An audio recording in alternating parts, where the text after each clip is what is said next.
All right, I get a lot of questions about why we have so many different party service side hustle businesses and then how and why we structure them the way that we do. So let's answer those questions today. Hi, I'm Emily. I get paid to party. I run a handful of party service businesses out of my house and show you guys the behind the scenes of how we make thousands of dollars a week from home. So follow along if you're interested.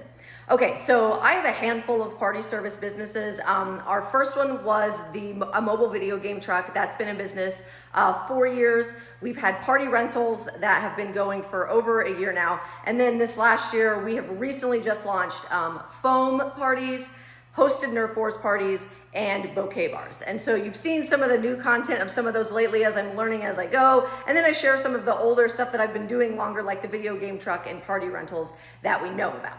And I get a lot of people, friends and family included, that want to know why I keep starting more of the party service businesses and new side hustles. And then people want to know how and why I'm structuring them the way that I do.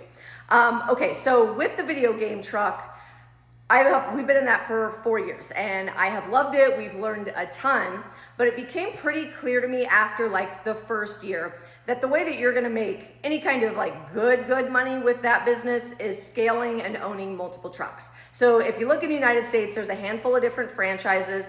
Those people are making really good money. Also, if you are an owner operator, so you're running your truck and you're on it and you're the one doing that, you can also make really good money. The difference is just that I've had a full-time job and I've also have 3 kids. And so my husband and I did not want to spend every single weekend on the video game truck hosting the parties ourselves. We knew that very early on. That's a very big time commitment and something we did not want to do. We would rather spend the weekends with our kids. So we have an employee that does all the parties for us, which is awesome. I run the admin and the back end of things, but you don't make as much money because you're paying your employee a good chunk to be out there doing the parties.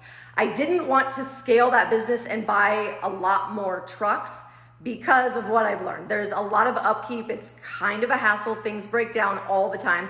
And that wasn't where I wanted to scale the business. But I do love the party industry. And I quickly learned that parents will spend a lot of money on kids' birthday parties. Actually, in general, people will just spend a lot of money on parties. Even when we have dips in the economy, we still stay fairly booked and busy because people will spend that money on their kids' parties.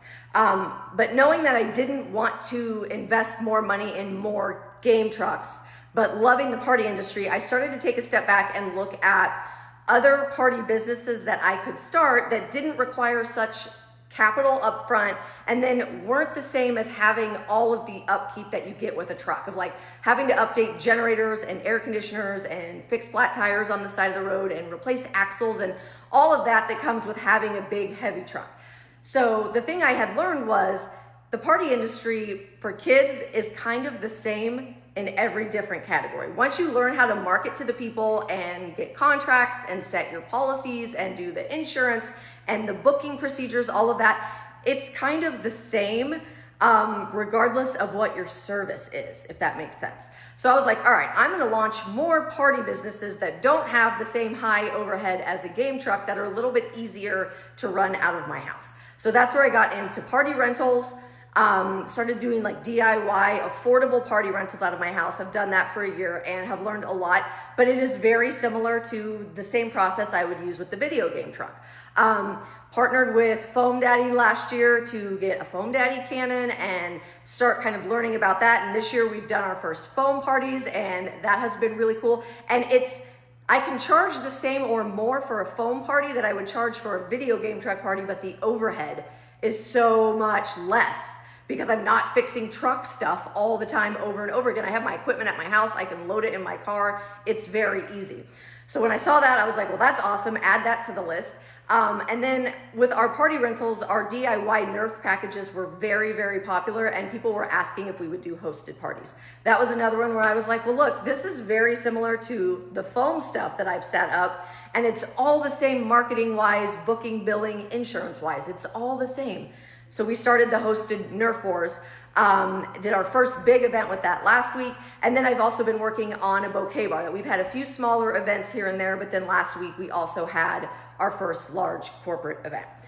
That is why I keep just adding service lines, because if you can find ones you can start out of your house without a ton of overhead and a ton of startup costs, It's very easy to replicate over and over and over again once you know the process of how to market to the group you're looking for and how to do booking, billing, insurance, contracts, all of that. Also, because we don't want to be owner operators of any of these, the more service lines you have that you can stand up and get business and get a good reputation, we will just have employees in the field doing those services for us. Meanwhile, my job will just be overseeing all of this and doing the admin and obviously marketing and all of that. But that's the goal. This is why I keep starting more party service businesses when I see like, oh, I could do that. That's not, once you have the infrastructure there, it's very easy to stand up another one, okay? So that's why we've done it. Now, I have people asking, why do you have so many of these businesses with different websites?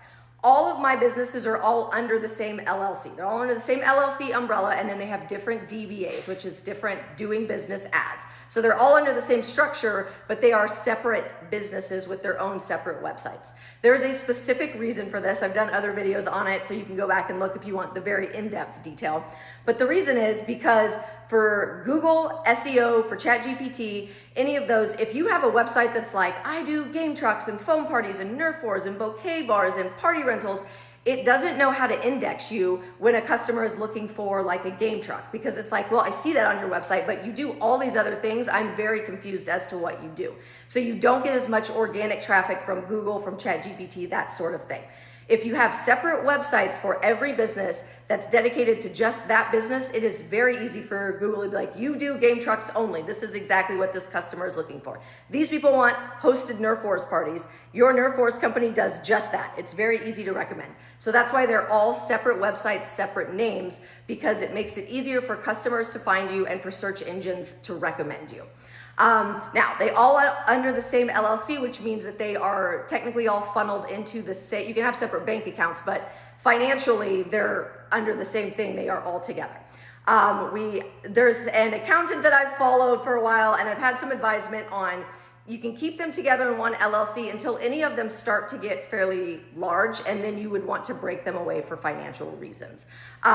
So I have seen a guy talking about once any business is making $100,000 a year in profit, it's time to go from just an LLC to an S Corp, and that's probably the kind of thing that we will keep an eye on. When we hit that mark, it will be time to pull that out of the LLC and start its own S Corp structure. There's several reasons for this, but one of them being liability. If you've got a bunch of money coming in from all these different businesses and you've got millions of dollars in an account and somebody sues one of your businesses, technically all that money is up for grabs because it's all commingled. So as businesses get larger, you would separate them out. That's kind of the briefest overview I can do of why I've started all these this way and why we have them structured the way they are. I am learning as I go and sharing as I go. So sometimes the information I come up with is wrong, and later I will come back and correct it. So if you know anything better, let me know. If you got any questions, ask away.